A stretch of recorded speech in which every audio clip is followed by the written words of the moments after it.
Hello, Taurus, and welcome to the Plaid Sheep Oracle. You'll see my angle is a bit raised because I wanted you to see the marigolds. I got them yesterday at the farmer's market, and they're beautiful and fragrant. And they wanted to be in your reading. Your reading is about earthiness, and it is also about fire and about emotion.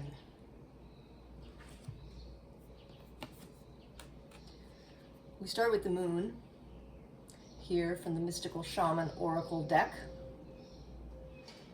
And as I am recording this on Sunday, June 30th, the last day of June, the midpoint, kind of the year,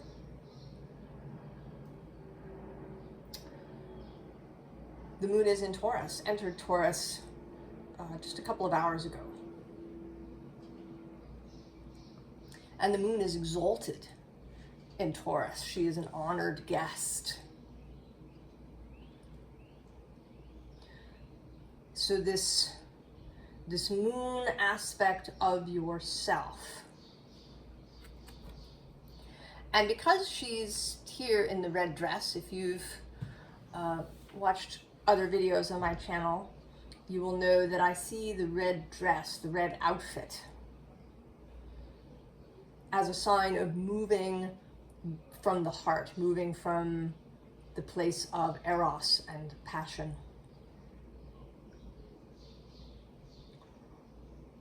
So really, right, really feeling that in your moon.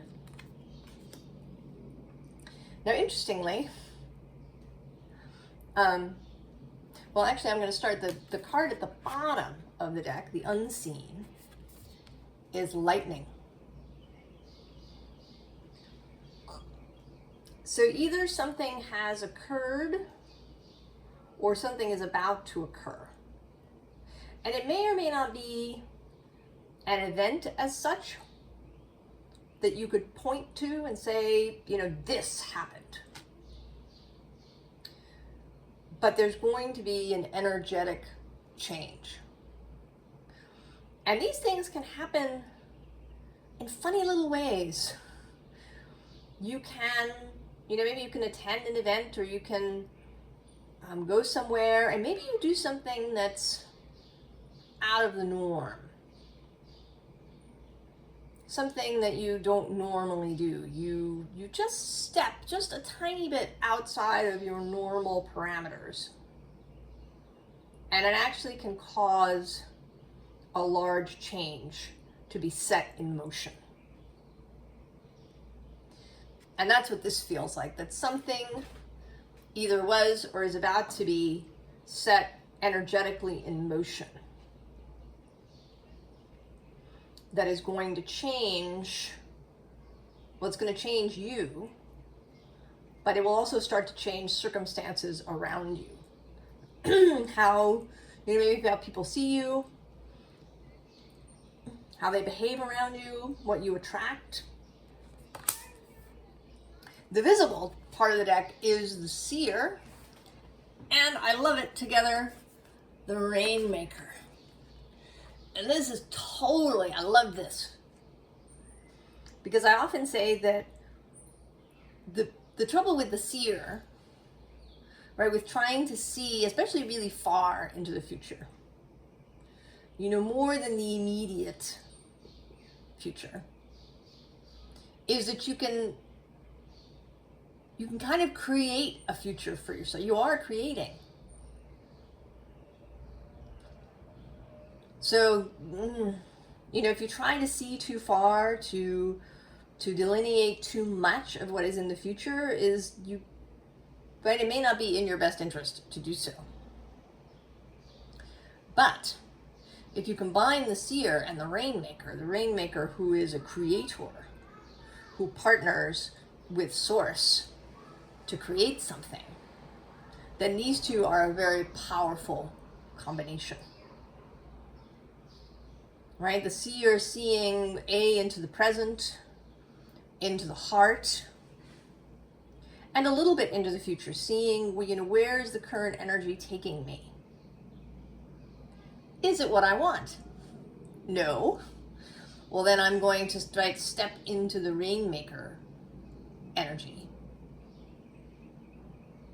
to shift that. And it may be that this lightning is almost maybe your wider self or your subconscious taking a Rainmaker action to create something new, to change the energy moving forward.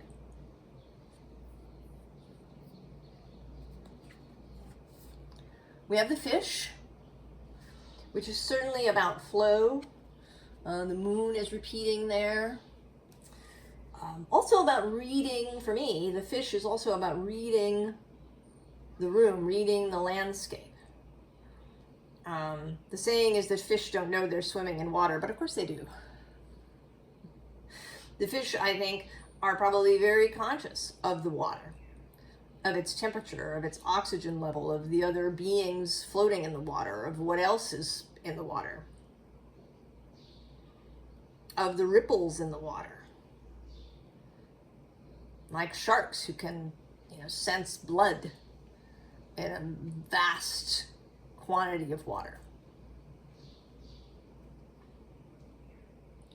So being really aware of your own energy and how it's rippling outward.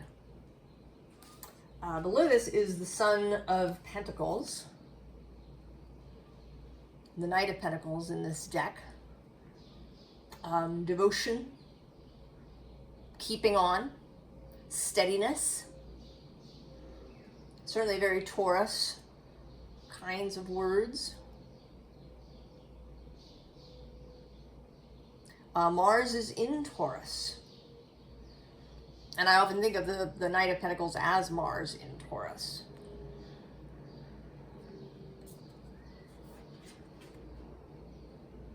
Then we have the Spider, who is an earthy energy, and then right below him we do have the Shark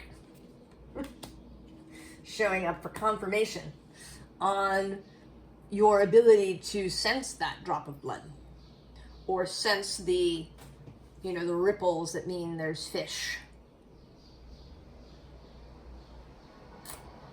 The bottom of this deck is the Moon. Now in Tarot, the Moon is the unknown, the uncertain, the hidden.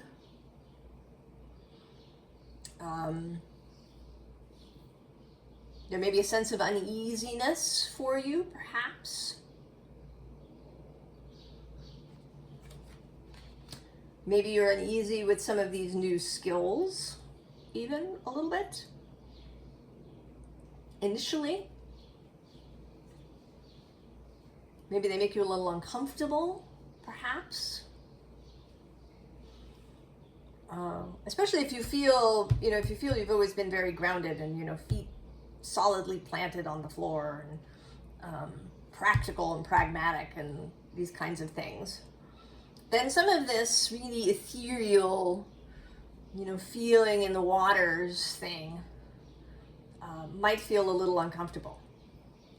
But we then have the Beaver. And in this deck he has the water element, but clearly on land too. He doesn't, they build and they're swimmers, but they don't live their life underwater. They are mammals. So the Beaver is really a combination of the water dweller and the earth dweller. They're builders. And that fits in with Taurus very well too. And he's so cheerful. I really enjoy, he's smiling. He really enjoys his work, this Beaver. He gets great satisfaction out of his constructions and his arrangements. And satisfaction of how his arrangements affect others.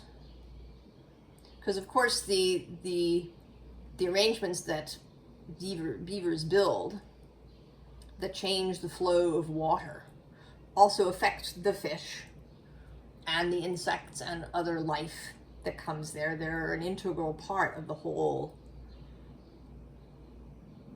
of how it all works together. And I think he gains great satisfaction from that. And the Empress,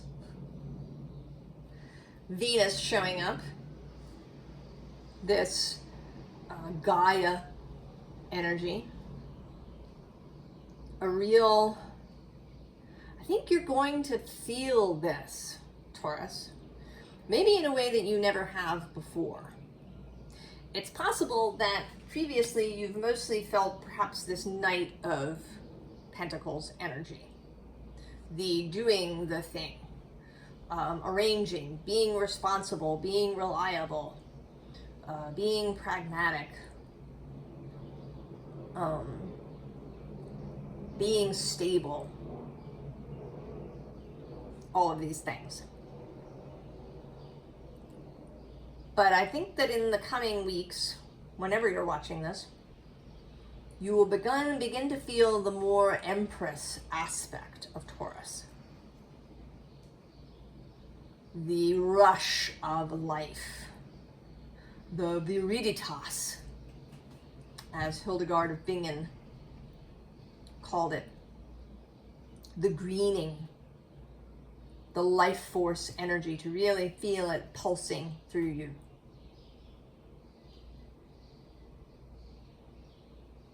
In a way that maybe you haven't before, so that things no longer feel so, like a slog.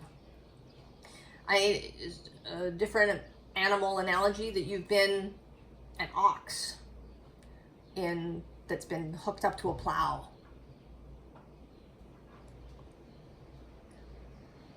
And you get loose to that. And you get to run free in the field. And really experience the whole range of your body's ability to move.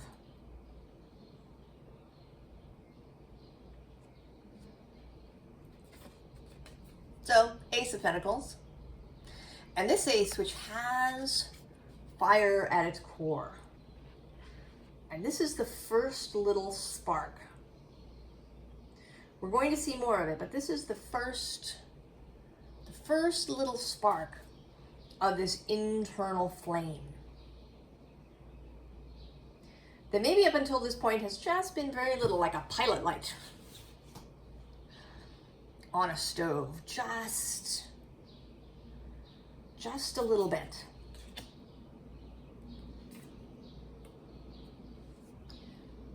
And the owl, something perceived, something seen. Maybe this, perceiving the effects of that lightning. Seeing, having this combination of the seer and the rainmaker energy. Maybe you see something coming up ahead that you don't like, and you take that first step and you change your energy, almost just as an experiment, perhaps. And then the thing doesn't happen, something else happens. And so you get real confirmation of this power, this ability. But whatever it is that you've seen, it's made you wiser.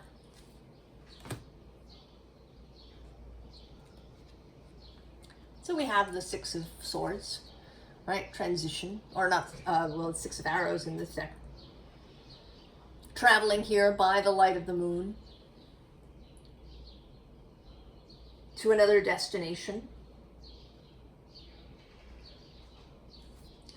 Below you is the Four of Stones, protection. And this can be a greater sense of security when you understand how many options you have. That seeing something in the future as the seer doesn't mean that it must occur. It's just a possibility. The energy is moving in that direction now. But nothing is set in stone. You can move the rudder, change direction. The bottom of the deck has this Ace of Arrows, Ace of Swords, the breath of life. Like taking a full breath. Maybe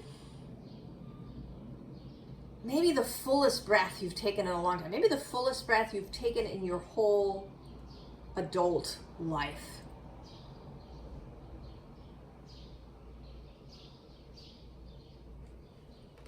And then next to him is the King of Bows, the King of Wands. And this is his first appearance. He's a little hidden here. Particularly at the bottom. But he's beginning, right? We can hear, right? It's the adder. We can hear perhaps those first sounds of the slither on stone of this fire energy. And so here it is still a little bit uncomfortable. A little bit uncomfortable. The Queen of Stones, Queen of Pentacles. A little cautious. The sun is, I think, rising here today. And you're about to take a step out. There's still some caution in you. But then the Five of Bows, empowerment. Greater understanding, accepting that you have this power, that you can change, accepting that you can change. In fact, maybe accepting that you have changed.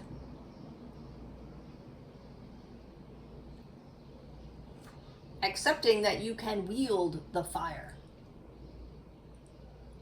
Accepting that you can allow this whole power of the earth to pulse through you as it does through the Empress. We can resist that. We can resist accepting that we have changed.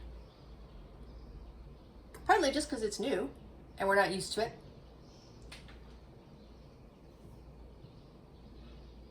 Partly because there's uncertainty associated with it. And sometimes because, there's something that we get from being disempowered, from being stuck somewhere, from being unchanged. We may get something out of it. We may get sympathy. We may get constancy, predictability.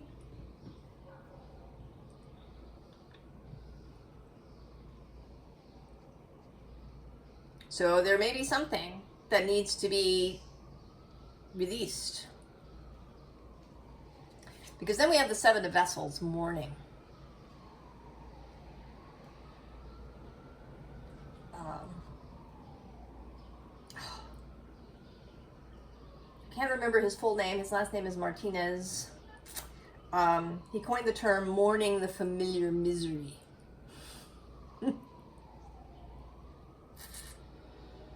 Yeah, we can mourn the familiar misery that we've released. It's been with us for so long. It's taken up space in our brain. Just like people take up space in our brain. Right? We dedicate space in ourselves to people. So when they leave, we feel that loss.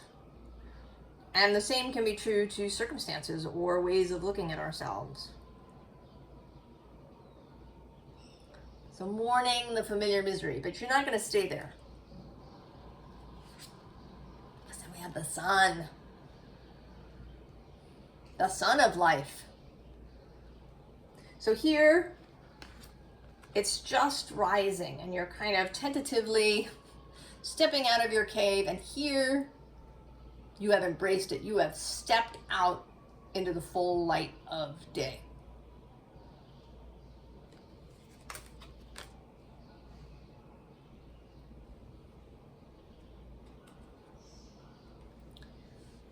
Seven of Swords here. Leaving, right? Getting out of the coffin. Just leaving. And I think that this is saying that it doesn't have to be dramatic. It can just be, you know, just a moment in time. You're just going to stand up and close the coffin lid and walk away. There doesn't have to be a lot of drama around it. And right below that, you hear the dramatic sirens.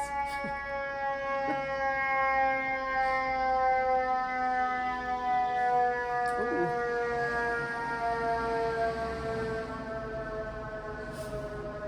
Just leaving.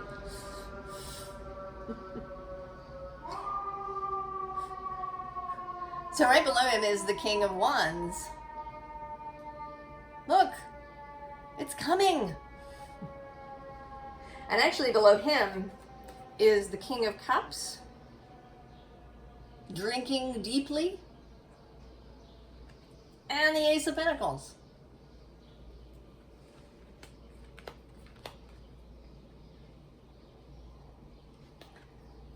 The bottom is the Two of Pentacles. There's lots of pentacles here.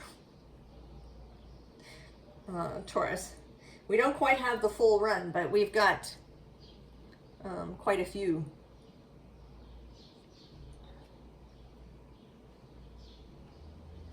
And this, to me, feels like embracing yourself. It may be that that you thought of yourself as, as very reliable and steady, but kind of unchanging. You may have even taken some of the negative dialogue on board and thought of yourself as kind of dull, not very exciting,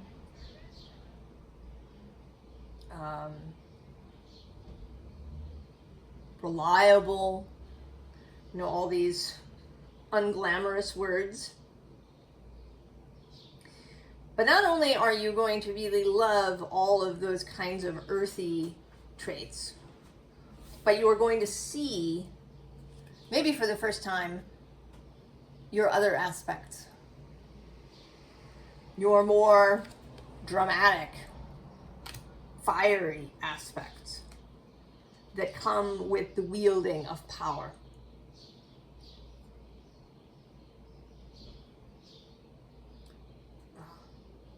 In the Cancer reading, I was talking about a watery magician. And the magician doesn't make an appearance in your reading, but I want to say that there is, I'm going to take the Empress, actually, right, as the earthy magician, as the earth sorceress.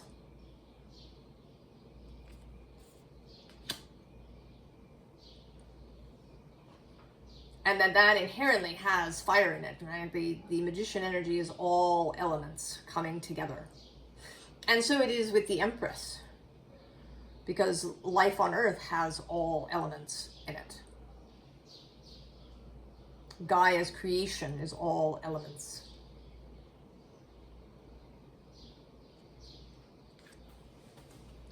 Page of Pentacles, learning, the learning energy, the novice. But then more fire, the Knight of Wands, also learning. Sagittarius quest. The Knight of Wands, I think the Knight of Wands is the most questy of the knights.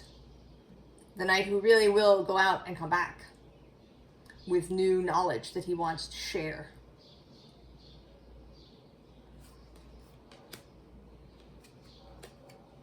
And then the King of Pentacles, your traditional card.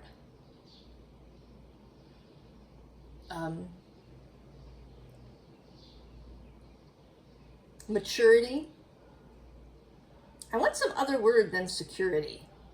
It seems inadequate to how the King of Pentacles is. It is an unwavering faith in that earthiness, in the affluence, in the power of creation.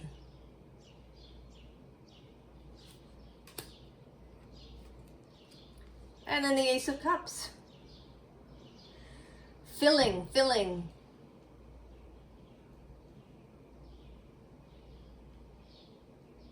The releasing of something, of strictures that you've put around yourself, Taurus. Maybe around having to be reliable. Maybe you made the definition of that really narrow.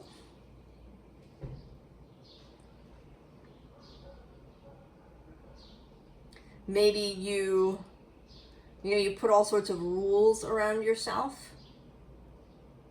Or you carried rules that were given to you. The signs, the planetary placements that we have come to us through our lineage. If you look at your parents' charts and then yours, and if you have any of your siblings, you will see the patterns. Your mother had a Taurus moon and you have a Taurus sun, but your father had a Sagittarius moon and maybe you're Sagittarius rising. Or you have Sagittarius Venus.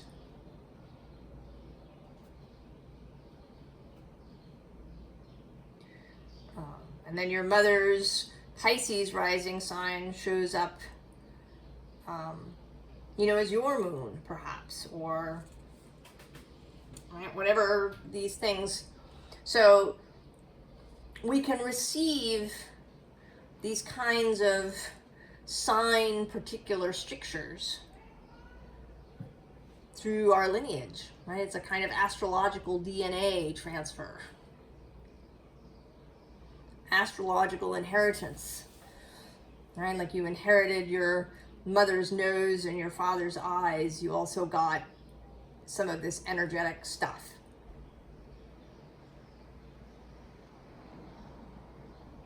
And you're now seeing that, maybe you don't have to keep that. You don't have to keep those rules.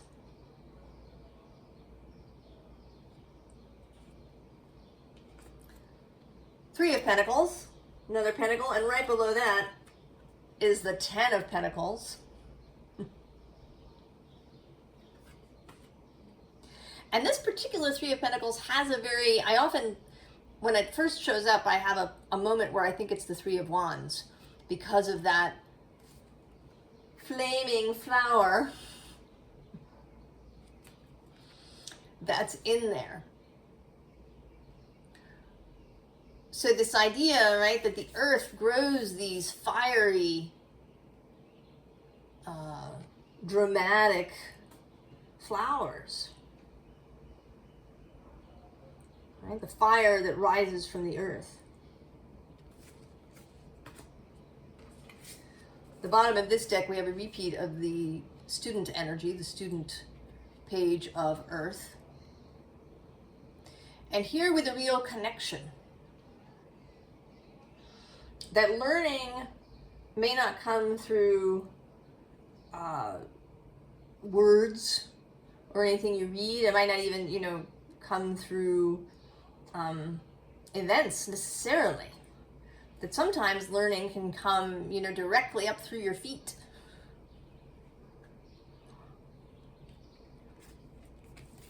And next to the student is the seer of fire, who sits in the king position in this deck. So that's the third appearance of the king of fire, the king of wands.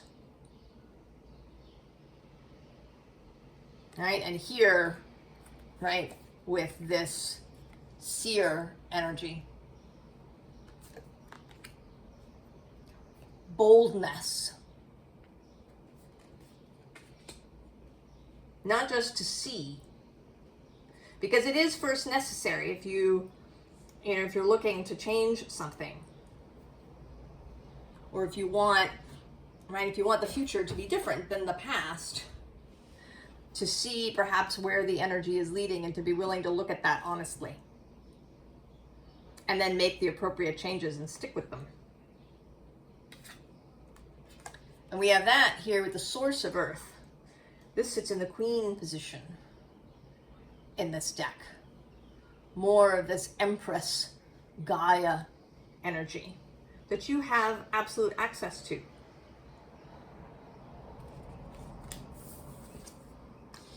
And in this Four of Pentacles, I want to say, talks about the idea of taking this with you. I got an e-blast from someone, a friend who is also a teacher of mine, and she talks about receiving the energy of your soul, your wider self. And she has a client who said, I'm great, right? When I'm alone in the house, I can really be in touch with that energy of my wider self. But when I go outside and start engaging with people, then it just vanishes. This wants to say that you can take that with you, but that it takes practice. It's just doing it. And you don't expect perfection from yourself. You're not going to do it every time. But the more that you do it, the more you remember to tap into that energy coming up through your feet.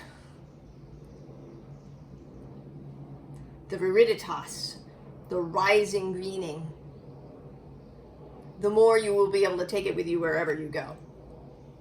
Right? Like this frog just leaping from this lily pad and taking this power with him when he goes.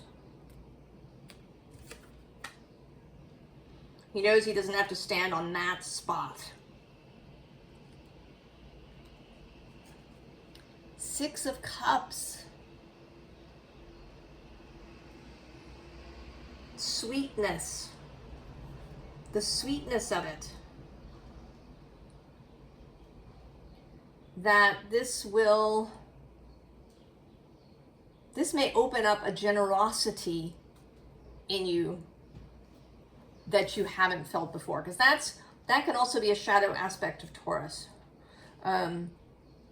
Especially perhaps if you have Moon or Moon and Saturn in there.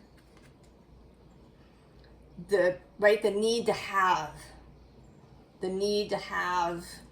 enough. And feeling like you don't want to share.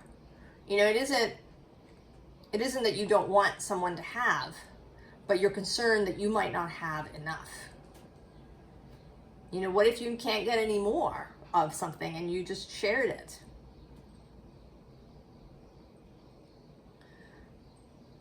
And this can be reinforced by childhood experiences, by living in the world that operates on scarcity.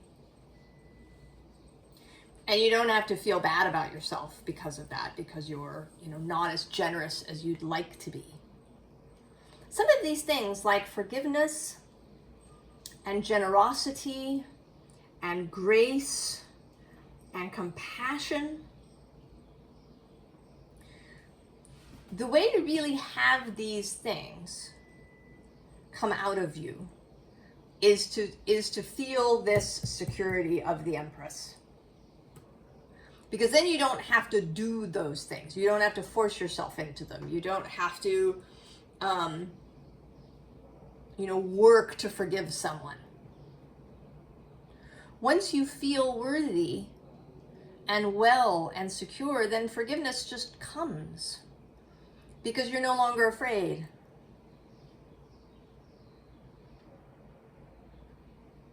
I think one of the reasons that we find forgiving difficult is because we're afraid it'll happen again. If we forgive this person, then they'll just do it again, or someone else will do it again. We have to remain on guard. But if we don't have that fear, then we can just forgive. Right? It's past, it's done.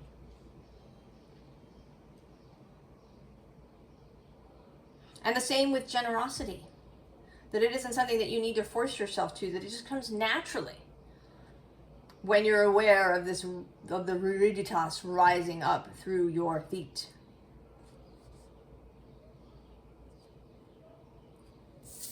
And finally, we have the Eight of Pentacles. And that's something else, the ability to do, to create in your daily life, to do work that you enjoy, or to enjoy the work that you do, is through this knowledge of your own, right, your own ability, your own connection to the power that creates worlds, and your own fire.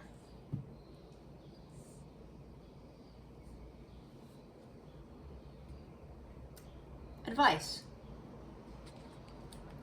Three of Wands, naturally. Looking out into the future, getting ready to move, taking action when it's appropriate. And right below that, the Six of Cups. Right? This loving energy. Cultivate it. Cultivate it wherever you can. You know, when it wants to just flow out of you, don't cut it off because you think you'll run out or it's too much.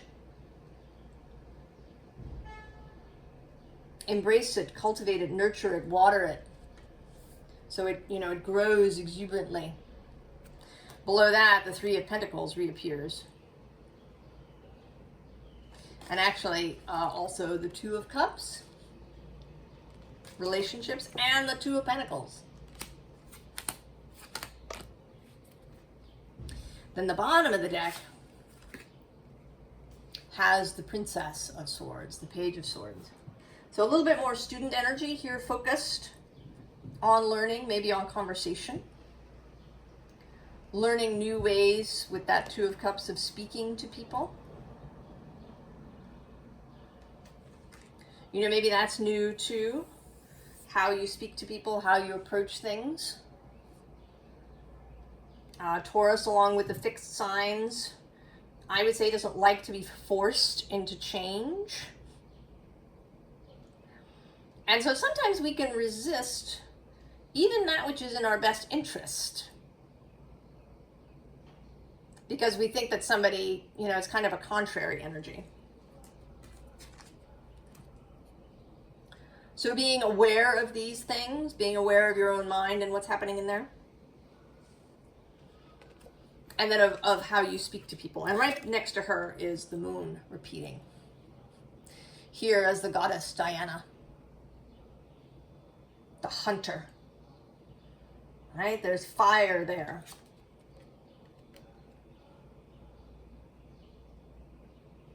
This Five of Bows, empowerment.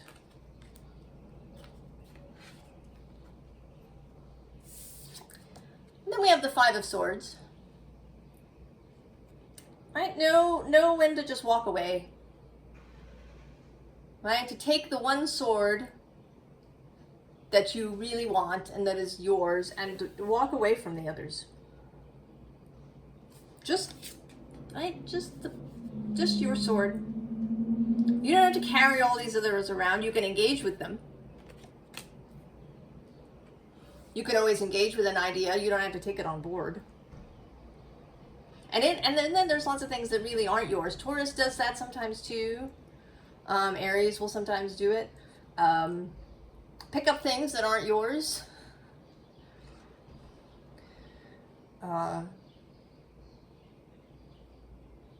You know, maybe a friend is having a problem and you really take it on board as if it were your own and think about it a lot throughout the day. You might auto-accommodate for people. You know, you overhear something, you know, someone's looking for X, Y, or Z, and then you go and you spend part of your lunch hour Googling to find that thing for them. I've totally done that in my life. All right, auto-accommodating, picking up things that are not mine. Shh, don't. Just, what's yours? And then the Two of Wands. Be open. Be ready. Feel eagerness for what is coming. Nine of Cups. Relax into it. You know, this nine is mastery of the emotional realm. It's wish fulfillment. It's ease. Allow yourself to be easeful about things. You are not carrying the weight of the world. And the weight that you do carry, that's just, right, just what's yours. And that might be helping out a friend, but you're helping out a friend. You are not taking it on as your own. Right? The analogy that comes to mind is if someone comes to your house, you help them, right? They've been traveling, so you take their suitcase and you carry it up to the guest room and then you leave it there. You do not then take that suitcase and carry it everywhere as if it was your own.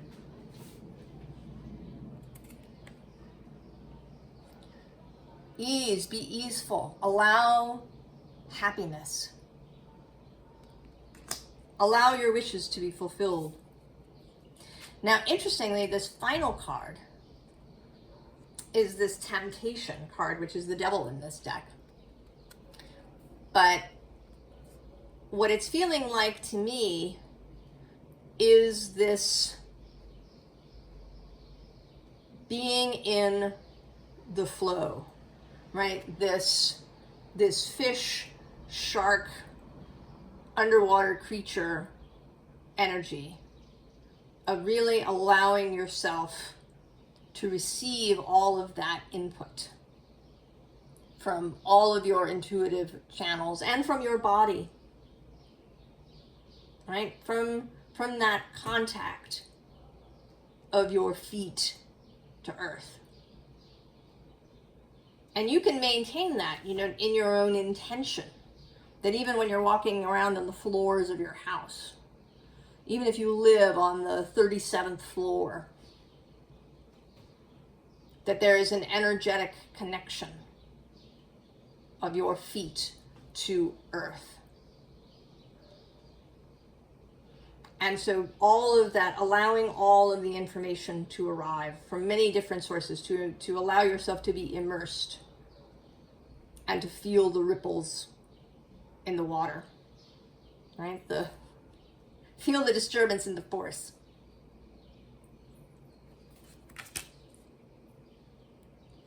Taurus, letting the fire rise, really stepping into the Empress.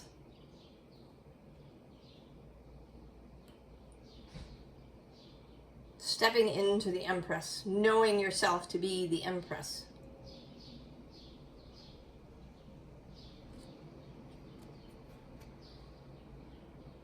I hope this is helpful, Taurus. I hope it is encouraging. I hope you go forth with this feeling now. I hope I've convinced you. I wish you the very, very best, Taurus. And I will see you next time. So long.